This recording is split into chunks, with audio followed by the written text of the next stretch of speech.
Hi, everybody. My name is Amelia, and tonight I'm filling in for Michael and Jenna, and you're watching 20 Somethings. I'm joined by your usual hosts, Lee, Chris, Nate, and Natalie. And today we're going to be talking some pop culture, some political scandal, everything you could possibly want to talk about. So, first of all, I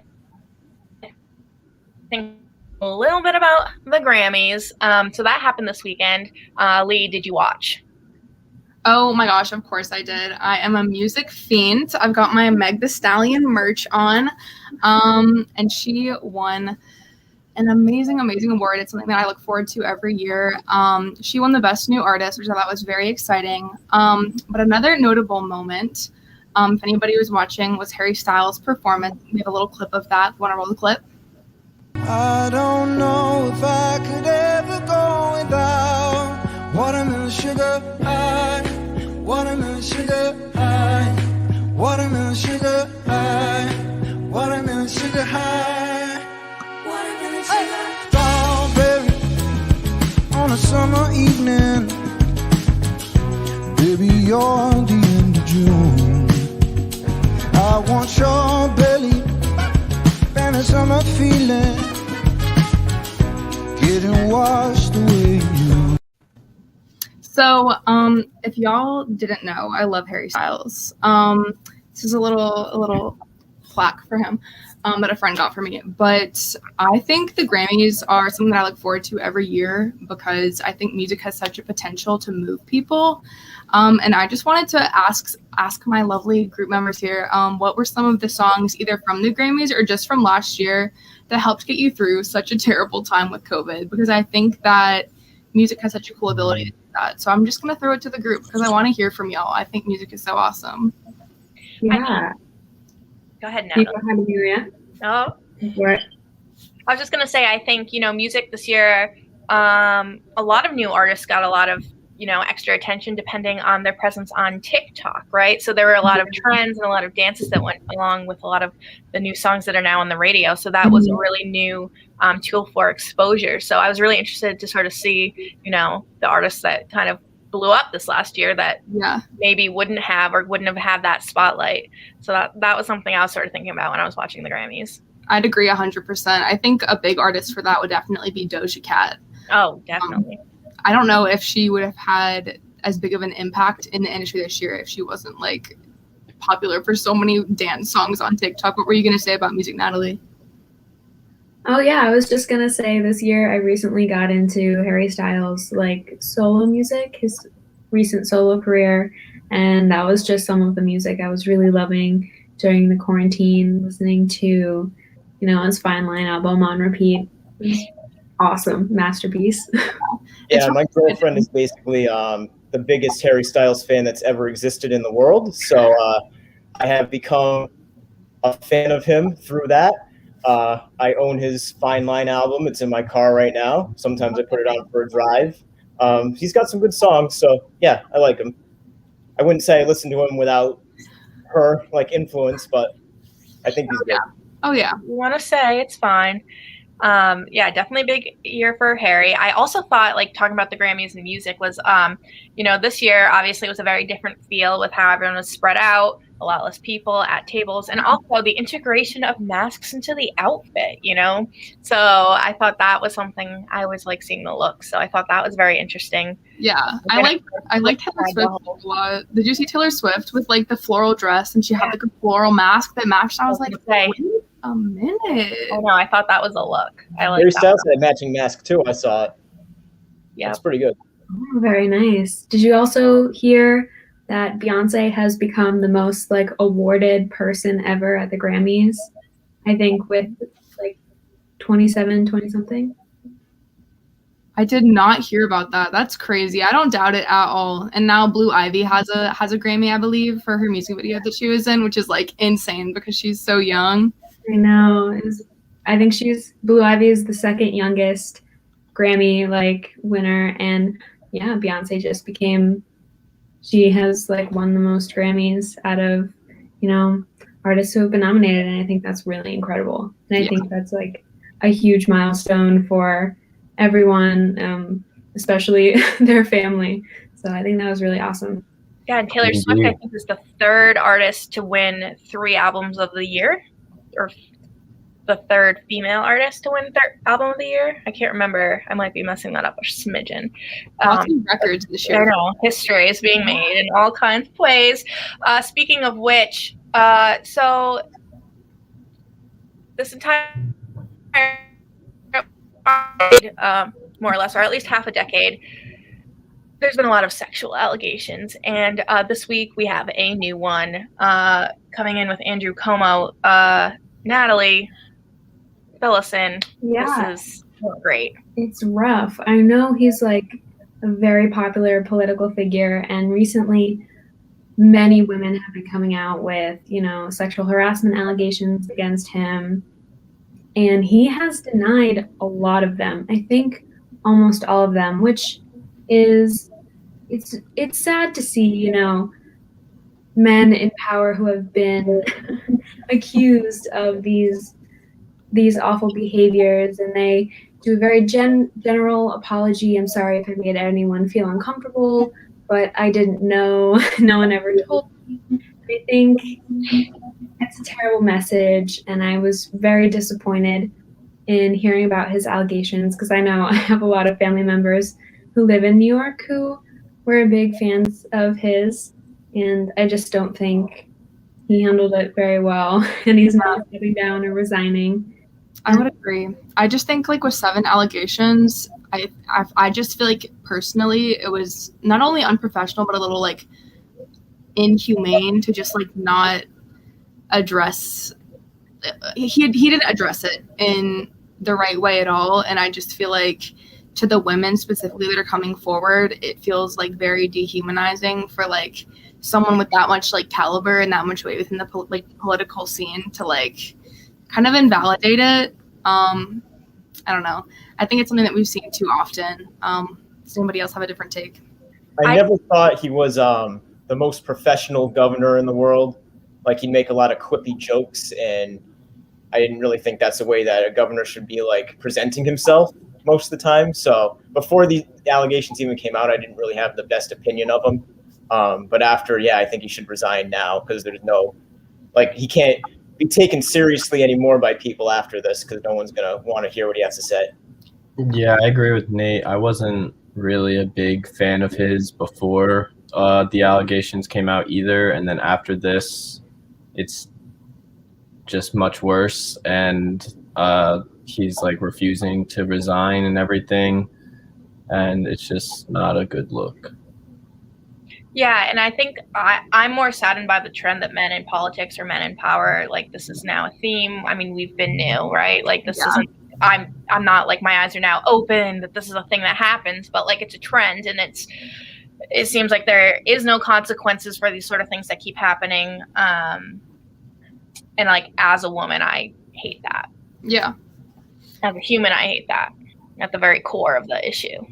There's been like a recent statistic floating around, I guess, across various social media where it's like 97% of women have experienced some kind of like sexual, either assault, sexual harassment, or sexual advances like unwanted by a man. And men are like, what? Wait, like 97% is like way too high. And then there are so many women being like, actually, like, there's a very slim percentage of women who haven't experienced it. It's only 3. Mm-hmm. So I just think that's a very interesting thing, because it's not even across politics. It's like across, I don't know, like we see it in the film industry with Harvey Weinstein. Like, we see it in the music industry with like the documentary that came out about what's his name? Kelly. R. Kelly. Yeah, R. Kelly last year. It's just really unfortunate that these men in power, especially within politics, and people who are supposed to like be making the laws for us, are like not protecting women.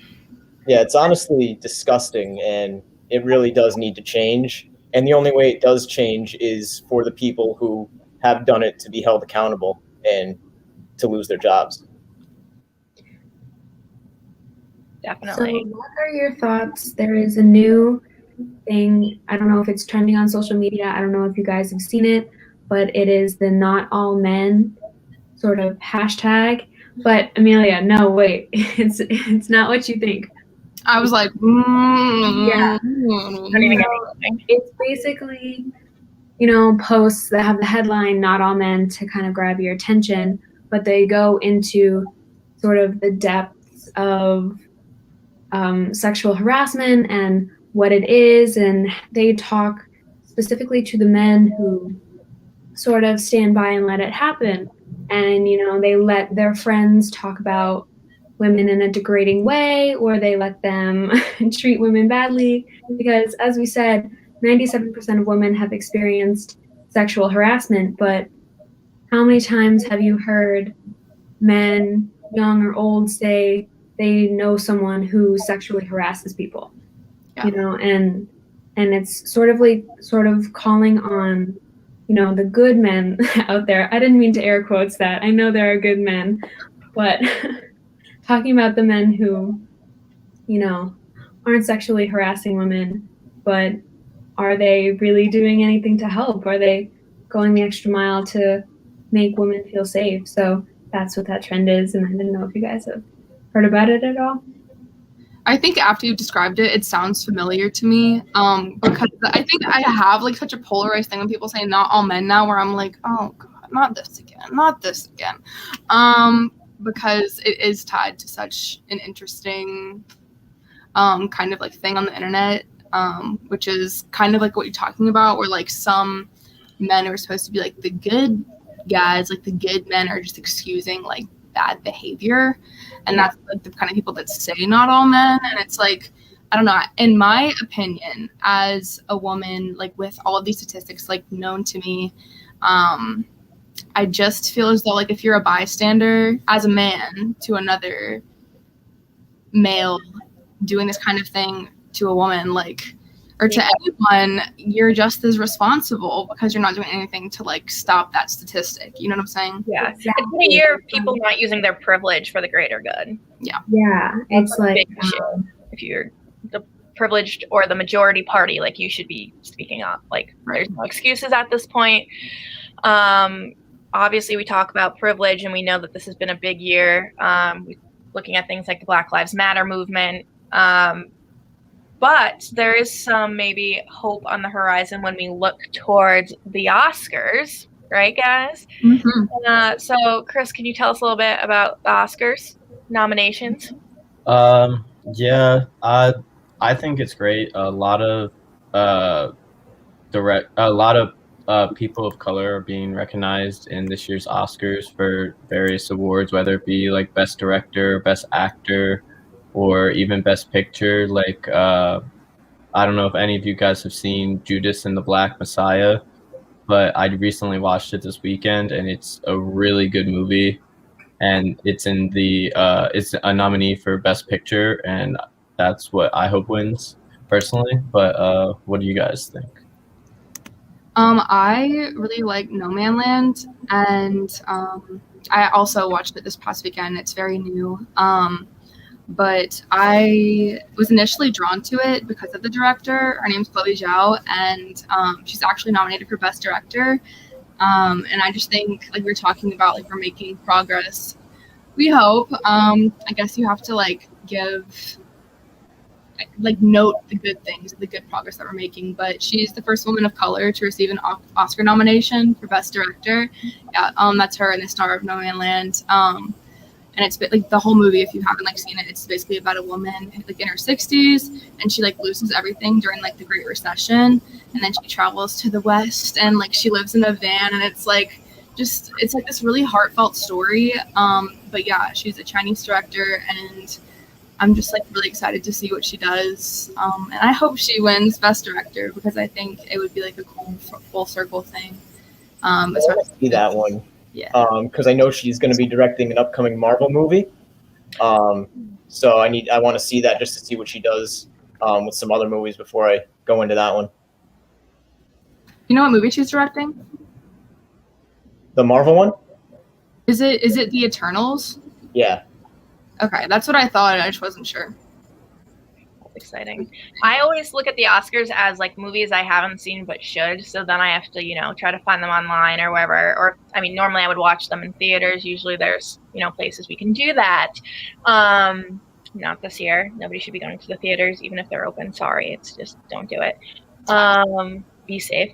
But yeah, I have to catch up. Every year I'm like, I have never even heard of that, and this year was more than ever. I think the only one I knew just from a glance, oh no, I just blanked on the name, was the notable.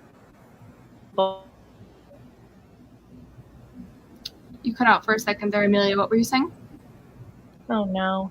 I was gonna say the only one I'd heard of was the Promising Young Woman. Was from first glance was the one, and I've been trying to see that. I've been trying to find it, but I just saw now it's on Apple TV, so I'll watch it there. But the marvels of streaming, we love it, especially in pandemic time. Yes. So I noticed that someone who's nominated for Best Actor was Chadwick Boseman. For Ma Rainey's Black Bottom. I haven't seen that one yet, but I just thought that was like something to note, especially because we lost like so many notable people in 2020, and he was one of them. I just think, obviously, all of the nominees are well suited, but I think that he's left such an amazing impact on the industry itself within the last year. So I'm definitely gonna have to watch that one. I forgot the name of one of his movies that was released on Netflix after he died, but I watched that one. I forgot the name of it, but I have to watch Ma Rainey's Black Bottom, right? That's the name of it? Yeah. So I'll watch that one too. I also think that this is the first year in Oscar history that two females have been nominated for Best Director. The directors for No Man's Land and A Promising Young Woman. So I think that's cool too. Very big moments in, Oscar and Grammy history this past weekend. It makes me excited as a female in the film industry, just to like see so many like powerful women like making films that they're passionate about, and then to be recognized for them. I don't know. It's just like it thrills me. It makes me excited for the future and a little less scared. I'm so happy to hear that. I know it's so good to have like role models, and we know you're gonna make it anyways, even if there's no precedent. But I'm glad that gives you a lot of joy and hope and confidence. It makes me happy. I think you got to find things like that, especially during pandemic time, to look forward to like strive towards. Right.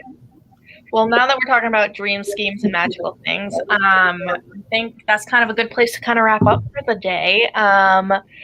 We'll have to think about our dreams for next week and sort of see what other good news. Hopefully, that's the whole theme for 2021, everybody. Good news, happy things. That's what we're striving for. So, scandals aside, let's look forward to the Oscars. Let's hope some more happy things happen. And we'll be right here to tell you about it. So if you haven't already, make sure you subscribe to our YouTube. Check us out on Instagram. We're always all around. But yeah, for this week, we're signing off, and Lee loves Harry Styles. That's all I have for you. Stream Megan Thee Stallion, Harry Styles. We're not sponsored, but we should be. All right. Thanks for watching, everybody. Bye.